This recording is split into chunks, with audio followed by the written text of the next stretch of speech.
Working on this Philco that I got a while ago, and I haven't posted any videos on this in a while because I just didn't want to, because didn't feel like it. It works. I got it working. Right now I'm just taking this real slow. I'm just doing things when I feel like it. So today I took this out. This is a little capacitor which mounts right up in here, and this has two sections in it, but they're both tied together, and this is ground and this is the capacitors, and there's this really crusty resistor with the paint falling off. And I looked through the schematic, and that one is this 0.03 here, and that resistor is a 99K. So what I'm going to do is, this is a little Bakelite box that this capacitor's inside. You see they stick the capacitors in, then they pour tar over it. This is like tar. See that? You can scrape some off. So if I'm gonna heat this up, heat up this tar, and then I can hopefully stick something in that little hole right there and push the whole thing out through the bottom. And then what I'm going to do is I'm going to stick some new capacitors inside this, because this is pretty big. This will fit a modern capacitor easy in here. And then there's also another one of these right here, which I unscrewed. That is the AC filter capacitor right here. There's two of them that go across the line, and that one needs to go as well, because that could just blow up any day. And that was leaking voltage onto the chassis, like 45 volts. So I'm going to do that one, and I'm going to do this one. Just remove the capacitors and then put some modern ones in there. I've never had any experience with these Philco Bakelite stuff, or even any Philco radios. They're not too common around here. This is the only one I've ever found. So I'm going to just grab a hairdryer or something and put this in the vise. I was going to use my mom's hairdryer, but I couldn't find it. Damn, she's good. But I found this piece of shit instead. This is an old, oh damn, there's some crap in there. Huh. This is an old toaster oven I found by the side of the road. So this piece of crap should do the job just fine. Just a few minutes in there will do it. The tar will melt. It doesn't even need to melt, it just needs to heat up, but oh well. We'll see what this thing does. I left the resistor on there because it already looks like it's bad. And I don't care if it goes bad. I got plenty of resistors, so I can already feel it getting hot.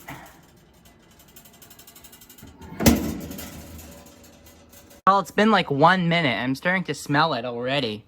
I don't know whether that's the shitty toaster oven or it's the capacitor, but it's gonna be hot enough by now. You can see it glowing in there. Wouldn't want to leave this in there too long or you'll overcook your capacitors. So I'm gonna stick this in this small vise here, and then, oh, it's liquid already. Look at that. I just need to stick this capacitor. Man, that's liquid. Maybe I should wait for it to cool down. It's gonna make a big ass mess.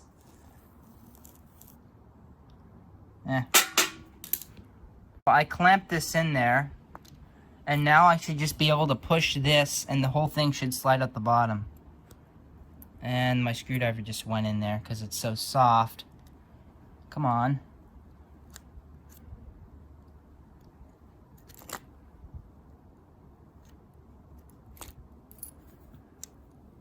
Oh yeah, it came out. Just want to get it all out of there. Alright, it's still hot, so I should probably not touch it, but there you go. Boy, does that smell lovely.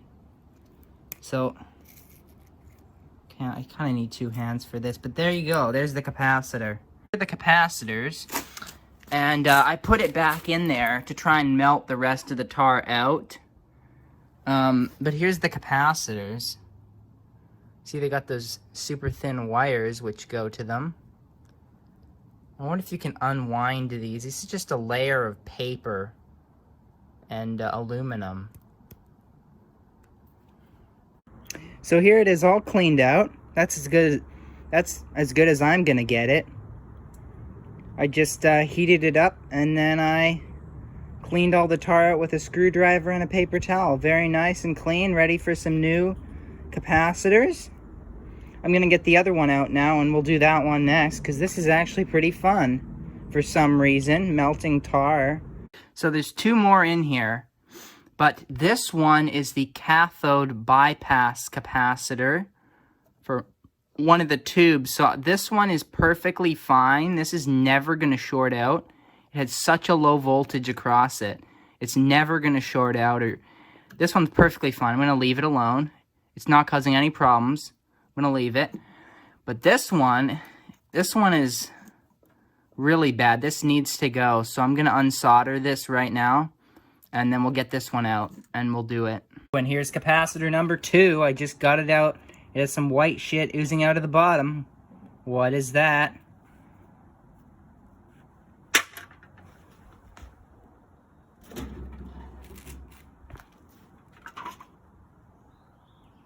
Put it in so you can see it leak out.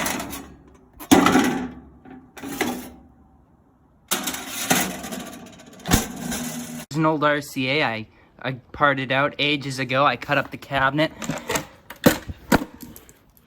I took all the good stuff out of it. Power transformer, output transformer, the tubes. So let's get this thing finally thrown away.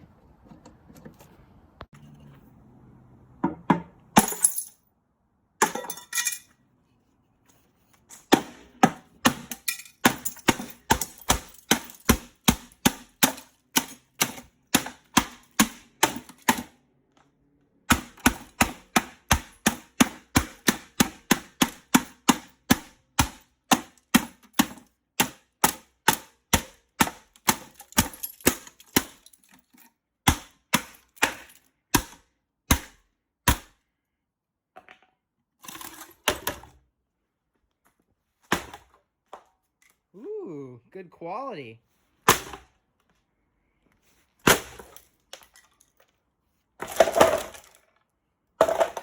Shit. I got distracted there.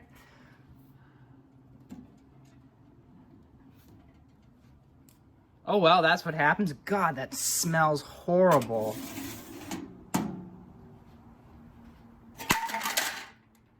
Ugh. Oh, it's not the capacitor. It's all this tar smoking and melting. Great. All right. I gotta do this two-handed. But see, this should come out easy. Come on. No, it's just moving around in the vise. Oh, come on. The second one's not wanting to come out as nice. As you can see, it's all just didn't melt or something. Didn't fully melt. It's still kind of hot, but you can see it's soft. I can probably just pull those out with a screwdriver. So I'm gonna do this one first, the 0.03. Here's the box for it. Now the capacitor just goes from here to ground. So I have taken the right capacitor. This is a 0.2, it's not a 0.3, but it'll be fine. And then I just bend the leads so they will fit through these holes nice. And then that goes in there like that. And then I just bend these over and solder them. Here's the new capacitor soldered in. And now I'm just going to put this back in and see if it works. It's going to work. And there it is, soldered back in. You really can't see it. It's buried under all this other stuff. But there it is. I soldered it back in. I also soldered this paper capacitor back in place. This just is a cathode capacitor. It's fine. And then this one, I need some small AC safety capacitors to put in there. So I came up with these. These are actually AC safety capacitors. On them they say 250 volts AC. Like right here on this old monitor or something. See, they have it going from, I think that's neutral to ground or something. So yeah, you can definitely use these for AC. There's another one here. It goes from live to neutral. So these are actually AC safety capacitors. So I'm just going to use 2 of these, which I pulled off some old crap. And these are really small, so they're going to fit in there real nice like that. Here's this one all done. You can see. This was hard to get those in there, but there you go. I did it. Both of those things in there. I added a bit of wire to make the leads longer.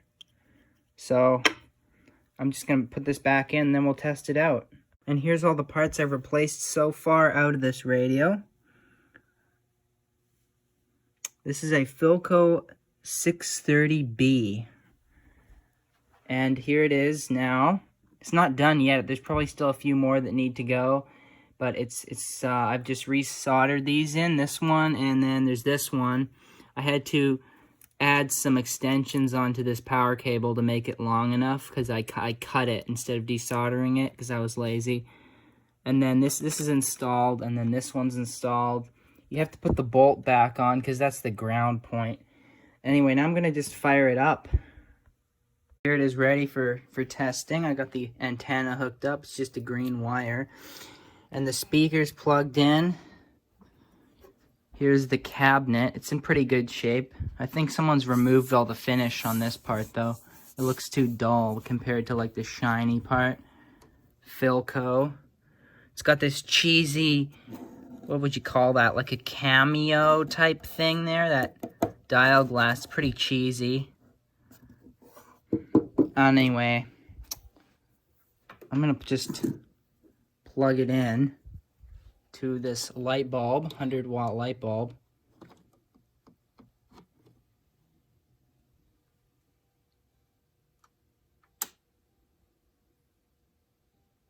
Well, it's good. Nothing's blown up yet. Ha ha.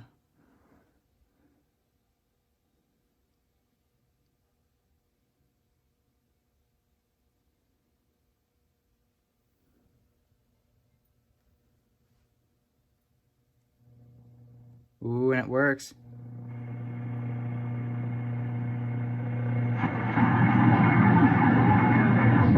I go in and sit down when they. This is effective. Also on the South Fraser Perimeter Road, watch out for road work between Bridgeview Drive and 120th Street.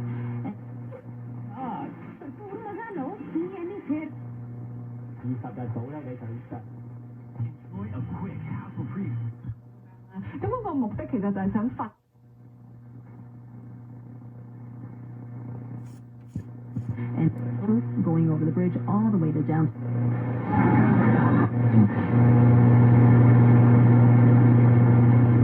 Line east-west connecting Fraser Bridge that's moving along at top speed. 91A for the Queensboro. Made, that Tagliabue made, that Stern made, that Silver made, that Bettman made. motors.com ਦੇ ਉੱਤੇ ਵੀ ਤੁਸੀਂ ਜਾ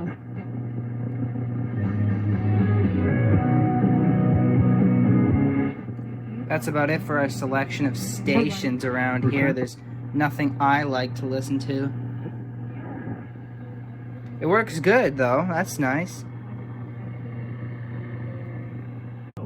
This is City News everywhere. On City News 1130.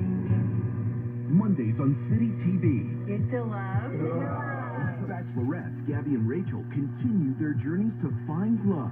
Being in love is so scary. Your smile melts my heart. Two Bachelorette. Well, there you go. Wait for part 3. It might be a month.